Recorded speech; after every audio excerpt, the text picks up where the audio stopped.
As Al-Mahdi's army is fighting, as soon as we gain victory against the Romans, the Salibiyun, Crusades, someone calls out and says, go back to your family and your homes quickly, for a Dajjal has appeared. A Dajjal, commonly known as Antichrist in the Bible, Rasul ﷺ called him a Dajjal. A Dajjal means the liar, the impersonator, one who lies about his impersonation, lies about who he represents. So he comes and says that he is Prophet Isa alayhi salam when he first comes out. A Dajjal is a man. He's a man, he's a human being. And Rasul ﷺ described him to us to detail. And among the descriptions he gave us of him, he said, he is a'war. He sees with one eye. Doesn't mean he has one eye in the center like a cyclops. He is one-eyed, meaning he sees with one eye. He describes the other eye he can't see with. He says the other eye looks like a grape that has its liquid sucked out of it. He can't see from it. It's that much detail. And he called him Al-Masih Ad-Dajjal. Isa alayhi salam is called Al-Masih.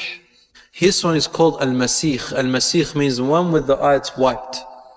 Musikhat. And he said every prophet has warned his nation against the Dajjal and the coming of the Dajjal and the prerequisites of the Dajjal. We see the prerequisites of the coming of the Dajjal today in our time.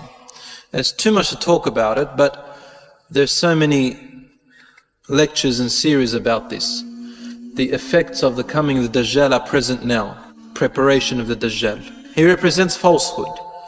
He represents shirk. And Rasul ﷺ describes his hair. He says, aj'ad.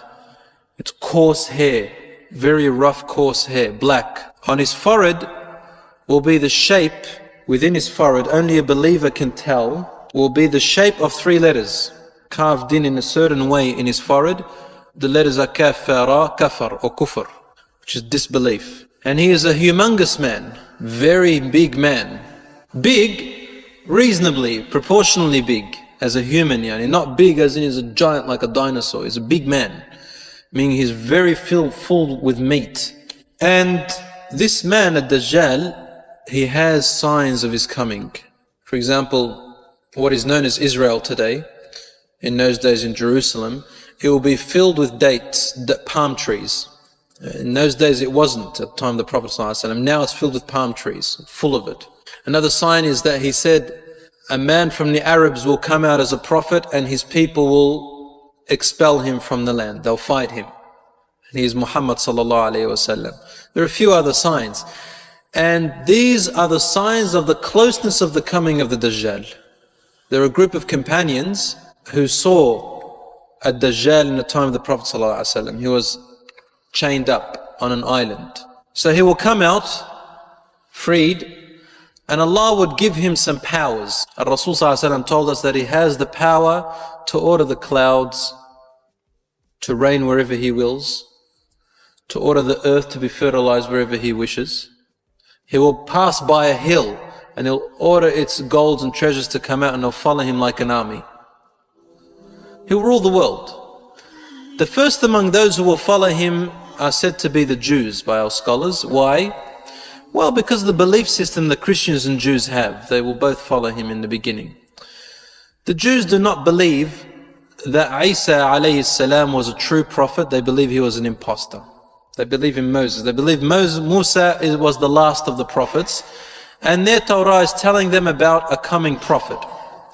When Isa alayhi salam came, they said he's an impostor. So they tried to kill him. So now they say he's still an impostor. When Muhammad sallallahu alaihi wasallam came out, he fit the descriptions of their Torah.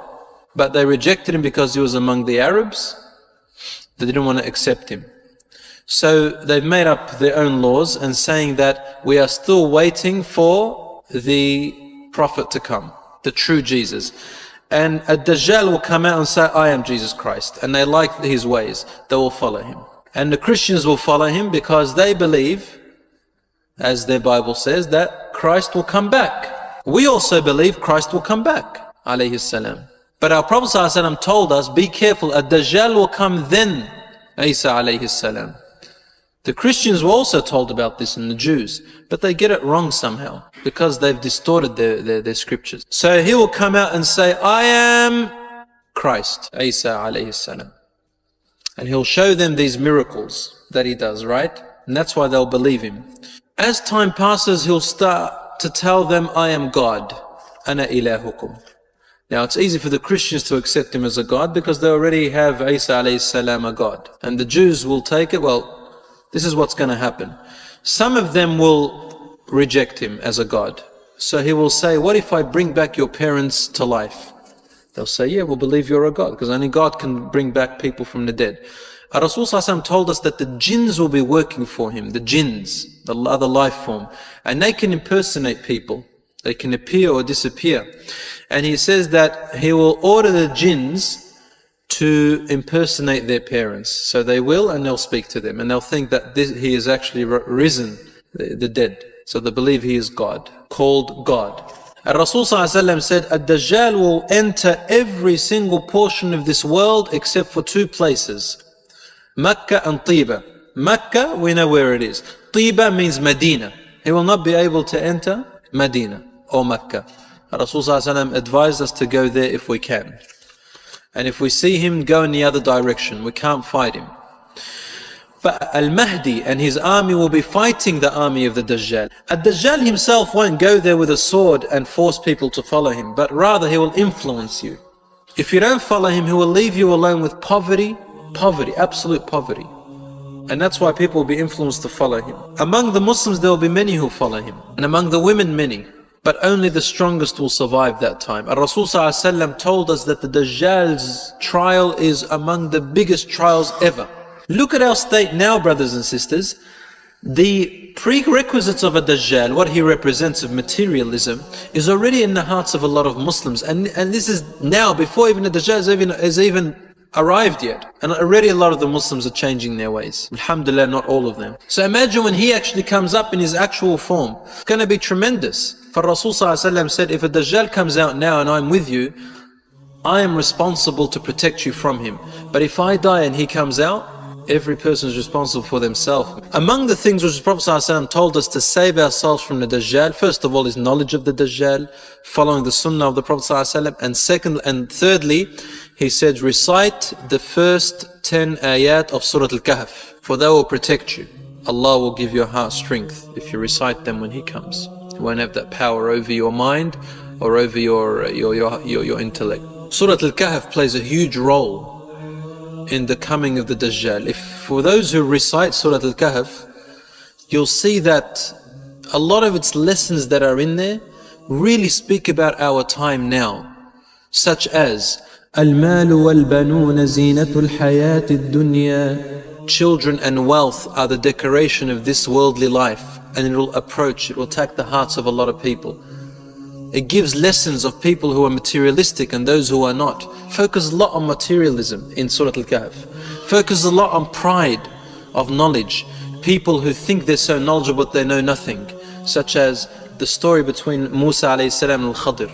Or such as the story between the man of the big garden and the man who was righteous and says to him, thank God for this garden. He says, I got it from my own power.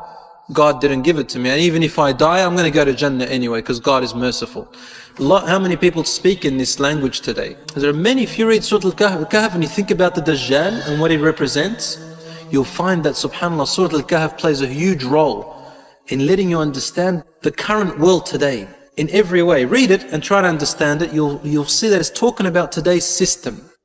Many people imagine the fitnah of Dajjal as something far away. But the training for it is already happening in everyday life. Before anyone bows to Dajjal, they bow to desire, money, fame, or a screen that controls their time and decisions. If you want protection in the big test, start by refusing to sell your deen in the small tests right now. Look carefully at what makes you most willing to disobey. Do you lie for a little profit? Dress immodestly for attention? Skip salah for work or games? Stay silent about injustice to protect your image? Whatever you break Allah's limits for is already your private idol, even if you never say its name. Begin tearing that idol down by sincere tawbah, reducing its hold on you and replacing it with obedience. Dajjal will not come to strangers. He will come to people whose hearts are already used to following the crowd. His strength is deception. making haram look safe and obedience look dangerous or extreme. The only ones who will resist are those who train themselves to trust Allah's promise, even when their eyes, screens, and emotions scream the opposite. Start building that heart now with simple, consistent acts. Guard Fajr, learn and live the first verses of Surah Al-Kahf, give charity only for Allah, and choose halal income even if it is harder. Choose friends who remind you of the hereafter, not those who make fun of it. If you live like this, you will not just survive one great fitnah, you will walk through many smaller ones with dignity and safety.